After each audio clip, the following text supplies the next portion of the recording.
Buen día para todos. A continuación, nosotros somos representantes de la Universidad Santo Tomás. Venimos a compartir nuestra investigación de grado, una parte de ella, la cual nace de la preocupación que surgió en nosotros cuando empezamos a revisar la documentación existente sobre la cultura STEAM y el enfoque STEAM en el currículo colombiano, porque evidenciamos que en mayor medida se establecían actividades, pero no había un soporte claro desde el enfoque STEM. Nosotros somos María Fernanda Barragán Caicedo y John Jairo Barrera Torres, estudiantes de la maestría en educación STEAM para el desarrollo social. Actualmente nos desempeñamos como docentes de matemáticas en la institución educativa Nuevo Horizonte, en el municipio de Girardot, Cundinamarca, en escuelas de primaria. Bueno, esta ponencia queremos manejarla trabajando desde 5 escenarios generales. El primero es entender ese problema que encontramos nosotros, que es el espejismo de la actividad STEM. Luego, pues presentar nuestra propuesta con el planteamiento de un currículo vivo y documentado que atienda como a esas necesidades. Luego, un apartado importante que nosotros identificamos es hablar sobre las metodologías activas, y el apartado que nosotros trabajamos en nuestro trabajo de grado fue cómo seleccionar la metodología activa más pertinente. Posteriormente, presentaremos un ejemplo práctico que implementamos aquí en Girardot, proyecto que llamamos Aguas Claras, Mentes Brillantes, dado que la escuela se encuentra en la ribera prácticamente del río Magdalena. Y luego vamos a llegar a unas conclusiones donde tratamos de identificar cómo se puede llevar, digamos, como estas articulaciones curriculares a una sostenibilidad en el tiempo. Bueno, ¿por qué el espejismo de la actividad STEM? Pues bueno, hoy muchas instituciones en Colombia dicen hacer STEM, pero lo dicen en mayor medida porque realizan un taller de robótica al año, porque realizan una feria, porque trabajan de alguna forma esto. Sin embargo, como señalan algunos autores como Marín y Ríos, estas iniciativas suelen ser muchas veces islas desarticuladas, islas sueltas, porque no se maneja una documentación, no se sistematiza, no hay una guía clara, unos objetivos en el mediano y largo plazo como concretos. Lo que nos hace entender de alguna manera es que sin una articulación curricular formal en los documentos de la institución, este trabajo se pierde, tal como lo vemos en la imagen. A lo largo del año vemos en las islas, cómo se va trabajando en los proyectos, y al final de año se van desechando y se van perdiendo en el tiempo, o muchas veces el docente se va, el docente cambia de trabajo, hubo un cambio de rector, se trata de implementar nuevas cosas, y todo este tipo de trabajo en los proyectos se va perdiendo. Lo que buscamos y nosotros consideramos más que pertinente es empezar a trabajar, sistematizar para poder potenciar. Este trabajo desde STEM no es algo que se realiza en un año. Nosotros evidenciamos que es parte del constructo con los compañeros docentes, de la visión general que exista con el contexto, para que así perdure y se potencie en el tiempo. Lo anterior, entonces nosotros decimos, bueno, es momento de construir, trabajar en las instituciones un currículo vivo y documentado que nos permite que este documento, este currículo pueda existir, pues principalmente se soporta sobre la ley 115, quien da a las instituciones esa autonomía para definir ese currículo. Pero lo más importante muchas veces es entender que el currículo es un compendio de varias cosas y no solo hay que reducirlo a una malla con unos estándares curriculares asociados, unos contenidos, unos indicadores, y que muchas veces se va perdiendo con el tiempo. Entender que en este espacio, cuando se dice vamos a que se construya en las instituciones un currículo nuevo que atienda a las necesidades del entorno, mediado por el enfoque STEM, no se busca añadir una carga a los docentes, que es como muchas veces cuando se encuentra mayor resistencia, sino que lo que se busca es empezar a resignificar lo que ya existe, adecuarlo, fomentarlo y llegar a una formación integral más clara y precisa. De hecho, hay algunas, eh, ¿cómo decirlo?, como acciones que ya se implementan desde el gobierno, que son como los centros de interés que actualmente están en cierto auge en algunas instituciones, que empiezan a dar como ideas de cómo ir realizando estos procesos de ir adaptando el currículo. Nosotros buscamos que este responda con los contenidos, los objetivos, pero objetivos claros en relación al contexto. No se pueden homogeneizar los currículos pensando que todas las instituciones educativas son iguales. Los objetivos del currículo en cada área deben estar adaptados en relación a lo que se busca, al impacto que se busca en ese contexto en el cual se encuentra la escuela. Asimismo, la evaluación. La metodología, más adelante hablaremos un poco de ella, porque la metodología, al ser un currículo vivo que se aterrice en unos contextos especiales, obliga a que las metodologías tengan un trabajo especial. Como decíamos, estos ajustes en los currículos pues requieren ese trabajo de resignificación. Entonces, ¿cómo se van a transformar estas partes del sistema, estas partes del currículo? Entonces, el trabajo que nosotros estamos realizando busca, primero que todo, que los criterios que se van a trabajar propendan por enseñar a pensar críticamente sobre la tecnología, esencial hoy cuando hablamos de habilidades del siglo XXI. Los planes de estudio, que las materias, las asignaturas, no sean islas sueltas, sino que podamos hablar de una interdisciplinariedad en la cual, sin descuidar los contenidos y competencias del área, se pueda potenciar con las otras áreas para determinar una formación integral y con sentido para los estudiantes.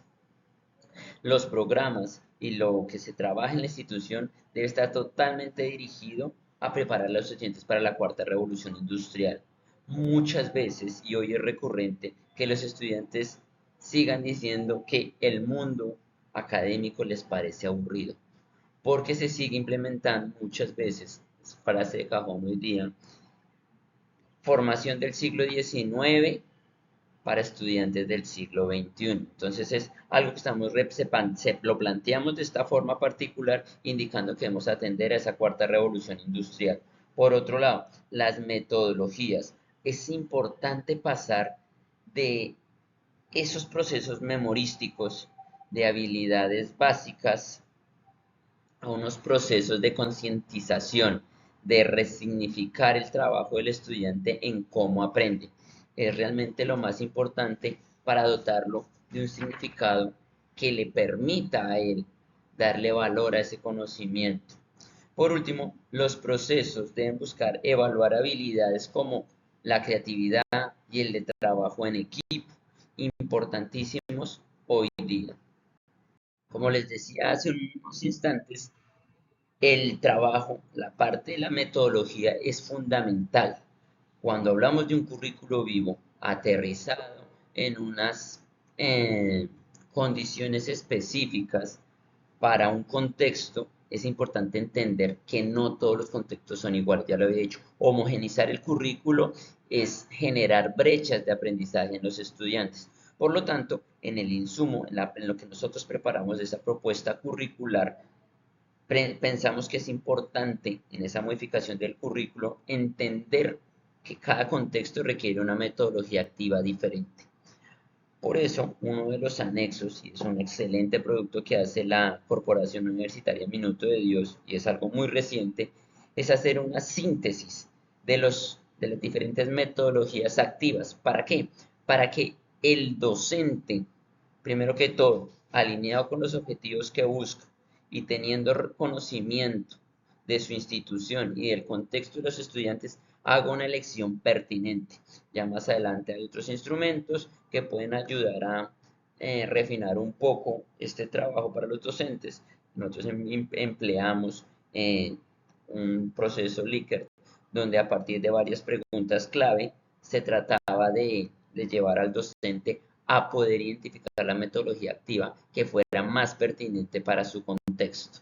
Continuando con el trabajo de las metodologías activas, pues los resultados esperados también van alineados con la selección que debemos realizar. Entonces, si lo que se busca es de cierta forma, como trabajar el pensamiento crítico, la creatividad, pues un aprendizaje de pronto basado pro- en proyectos resulta un poco más pertinente.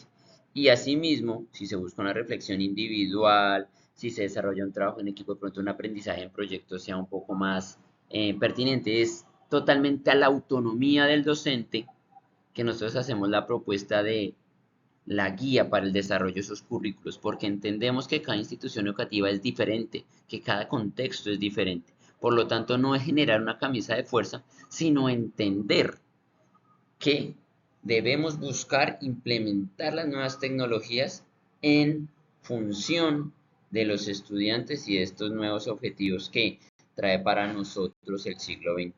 Como les venía diciendo, nosotros somos docentes de matemáticas en primaria en la ciudad de Girardot, a la ribera del río Magdalena.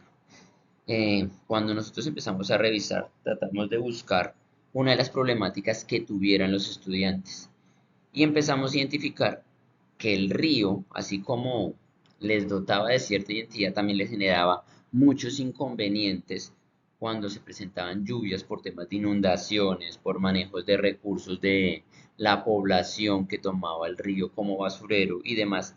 Y ellos lo veían como un río perdido, como un río sucio. A partir de eso, de esa problemática, de esa visión de su espacio, se propone el proyecto Aguas Claras Mentes Brillantes, en el cual se trata de hacer un acercamiento STEM para poder atender esa problemática que los estudiantes no reconocían esos recursos. Entonces, ¿qué se empezó a hacer? Se empezó a identificar por medio de la construcción de un filtro de agua que los estudiantes pudieran trabajar algunos conceptos de distintas áreas y poderlos formar, darle significado a lo que aprenden ellos en la escuela tiene un sentido. Desde la parte de ciencia, empezamos con la docente de ciencias a revisar, bueno, estamos trabajando el tema de mezclas y demás, de organismos vivos, y se empezó a trabajar, bueno, o sea, hablamos de mezclas, hablemos de separación de mezclas, entonces ahí surge la idea del filtro. Tenemos recursos limitados respecto a tecnología en la escuela, pero empezamos a identificarlo que los estudiantes funcionan muchísimo con el modelo tecnológico para expresar ideas y demás, para consultar todo desde el celular, desde el computador, buscan respuestas muy cortas. Decidimos no rezagarlo, sino emplearlo a nuestro favor y desde el trabajo de tecnología empezamos a que los estudiantes tuvieran un buen manejo de los elementos de cómputo, sabiendo buscar en información pertinente para contextualizarse. Desde la parte de ingeniería, algo nuevo un poco para ellos era el tema de poder construir instrumentos que realmente respondieran a una necesidad, buscar cómo hacerlo, entender por qué funcionaba. Desde la parte de matemáticas pasamos de una enseñanza de contenidos memorísticos para una evaluación a pasar al trabajo de contenidos para comprender la realidad, para dar una respuesta a una situación particular, que empezar a hacer desde tablas y gráficos cómo podemos comunicar ese trabajo de filtrado, qué estaba generando, qué cambiaba, en qué medida, poder tomar esas medidas y que ellos vieran lo que era un litro en sus manos lo dotaba más de sentido. Muchas veces cuando se hacen las conversiones, ellos no lo materializan. En este momento sí, 500 mililitros porque es menos que un litro. Fueron esos trabajos los que se permitieron potenciar desde las diferentes áreas con el desarrollo de este proyecto, que fue una primera incursión a empezar a trabajar en la institución. Bueno, como conclusión, nosotros consideramos que lo más importante del docente en la institución es el legado de esa investigación y ese trabajo. Por ende, nosotros con esta investigación, con ese trabajo que desarrollamos, buscamos es que el docente pase de ser de un ejecutor de actividades aisladas a un diseñador de cultura educativa y en este caso cultura educativa STEM, para así con la alianza con la red STEM Latam que nos permitirá conectar con otros contextos, con otros docentes, con otras instituciones, fortalecer el trabajo, esta propuesta del diseño de un currículo vivo que se adapte y a partir de esas dificultades de otros contextos potenciarlo. Es una herramienta muy pertinente que no solo es para nosotros, sino para todos esos nuevos docentes, nuevas instituciones que cada vez ven que existe una brecha en el manejo de tecnologías, existe una brecha en el nivel académico y quizá el enfoque y la cultura STEM sean una respuesta pertinente. Bueno, agradecemos la atención prestada a todos y cada uno de ustedes. Que tengan un feliz día.